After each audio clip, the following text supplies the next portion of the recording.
isqarxiyayaasha ishalagayaashu ha dhacaan reercigu ha dhaco goolodiidku ha dhaco soomaalidiidku ha dhaco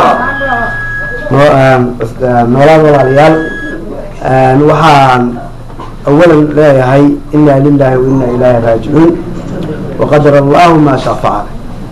ilaahay waxaan uga baryaynaa inta raggii ku dhintay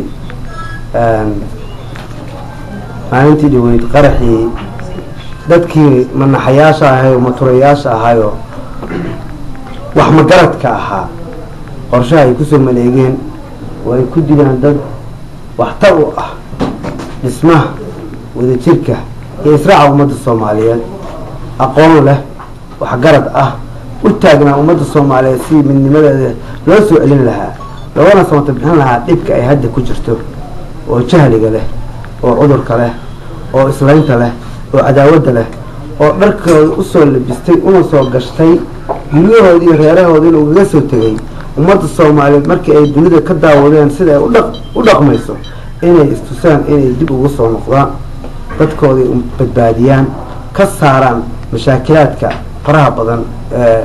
ismurjiyey ee isdhaafay ee farabatay oo mujtamac dhinac walba ka halakeeyey oo aan usoo qaadan karo inay ahaayeen haliyeeye soomaaliyeed oo raadinayay inay dib u soo celiyaan wadajirka ummadda iyo xorriyaddii ummadda soomaaliyeed oo dayacan waxaan shaki ku jiray waxaa markhaatimo doonto ah in raggaasi ay haddii sida dadka qaarkood mas-uuliyadda aysan isu saari lahayn ee guryaha ay ka degan yihiin dalka soomaaliya dibaddiisa ay isaga noolaan lahaayeen ama aysan culeyskaas inay wajahaan kusoo talageli lahayn ama geesinimadaas aysan lahaan lahayn waxaa dhici lahayd in aysan meelaha dhibkaasu yaalla maanta aysan joogeen qaraxaas aan lala beegsadeen waxay taas tusaale u tahay geesinimo ficil wanaagsan wadaniyad waa mid mudan in badan oo dalka dibaddiisa jirtaa in ay ku daydaan waxaa la dhahaa on ka maqlay in badan abwaalkii madaxweynihii haleegii ummadda soomaaliya hogaamin jiray maxamed siyaad barre asagoo leh gobonimada xinjiraa baa lagu waraabiyaa marka waxaan aaminsanahay xinjirta ka baxday cabdiweli sheekh maxamed oo maxamuud iyo yuusuf miro seeraar inay ahayd xinjir gobonnimo oo qarannimo oo sharaf waxaana ka xumahay runtii cadowgaas xun oo saas yeelaya in aan anagu wadda soomaalinahay aanan garan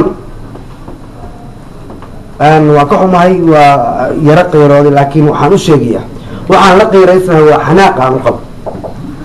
waa ka adkaanaynaa waa ka saaraynaa cudurka kansarka ay dalka soomaaliya ku hayaan gacantoodana waxaa ku dambayn doontaa dulli iyo halaag ilaahay xaggiisana ay ka helaan annagana ay naga helaan mabala qaadeen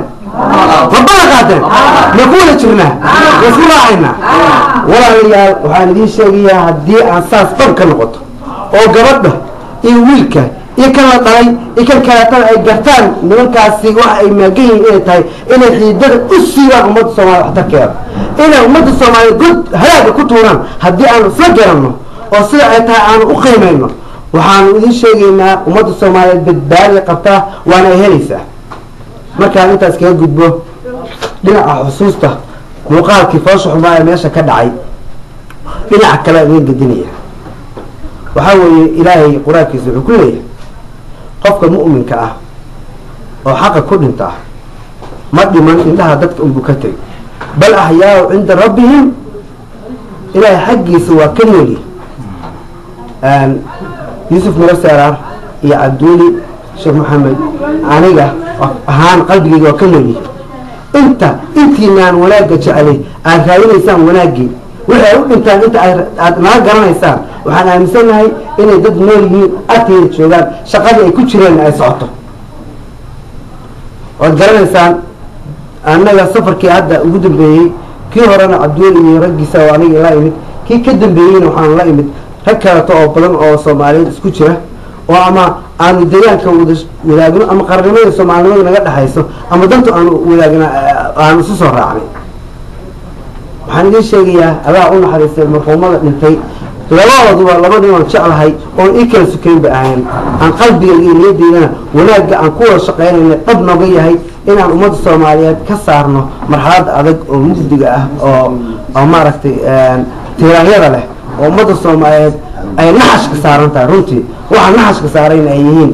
noocaas oo kala dadka u dhaqmayo oo aanan dadnimadooda iyo qaybkooda gaarsiinin inay waxay dilayeen uu yahay walaalkood ay tahay kugu dhimay ka dhimay ninka isdilay oo naftiisa maanta haligay waxa uu naftiisa u haligay waa nin walaalkiisa waa nin qarnimo ka dhaxayso waa nin wadaniyeed ka dhaxayso waa nin dalka uu ka dhaxay inay wada dhistaan anigu nin islaam aan ahay waxaan aaminsanahay qolada la dagaashay oo nagu soo duushay inay islaam ahayn adna aysan ku ahayn islaam weliba xataa gaala aysan xataa ahayn waayo qolada gaalada ah oo dadka islaamka dad baa nabadgeliya dad baa xorriyadooda qofka islaamka u taga nabadgeliyo oo martigeliyo oo noloshooda ogol qoladana shaydaankii mulxidkaa geesaha lahaa oo nabi aadan la dagaalay bakasii xag jiraan waana iska celinaynaa ilaahay idankiisa waa iska celinaynaa ilaahay baana nala jirto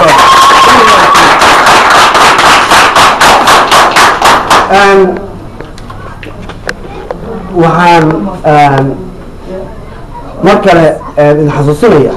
ma ahayn markaan markii u horeysay falka noocaas kale ay sameeyaan mana ahan markii u dambeysay oo falka noocaana ay samayn doonaan waxaa in badan dadku is yirahdaan waa lagu dilaya horta yaa wax dila oo wax nooleeya ayaga adinka xaggiina ilaahay wax dila wax nooleeya sooma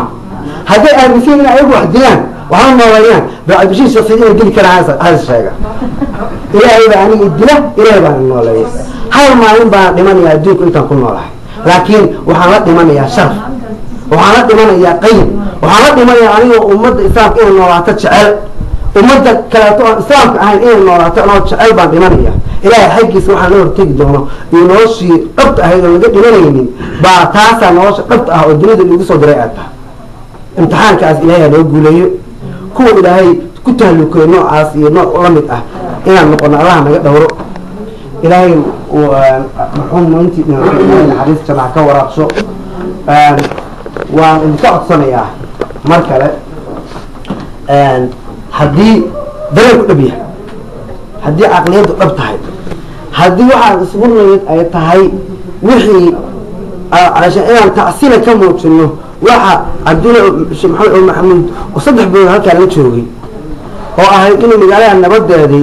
هي أمن جدي هي مامك هذه إنه سوء عليه أو بمي أو ضدك أي عشان هيكل معمول أو اسمه هدي عبدنا محمد أنت تعرف وجهه هذيك أنا أدري سنتين ساعة هنا إلى هنا أجيه أنا نعم أبنهي إنه تعرف هاي والأبنهي إيه عبدنا غير كسي الميسي أي سوريين أنت أصبر بها كان فيه والأبنهي إنت لا كلام بدل كحن من عين عبدوا سفرك أو كسو أدي اختيار ربوت الدليل الآن الأبنهي إن سهيد السفر لو ترجع يروح كل شغله إنه ما جت معه ما أنا لقيت كيرنا ده أبنهي إنا ونمت أو صور حتى على مال حتى دي لقيت أنا خصوصا قصة على هنا دي معاك اللي تشوفين أنك تجلس هينه هدي عبد اللي تاست صوت لك كذا قاعد وياه هاي وتعني بيسوي الساعة هاي وحان قرر كرا مرك فعل كعاد سوي سامع هو قرر كرا إن عبد اللي يصحها إنه قاضها إلى هذيك القصة بحضها هدي ما ملكي يهوشي أنا استاجني أو قاس كهذا قربها هيو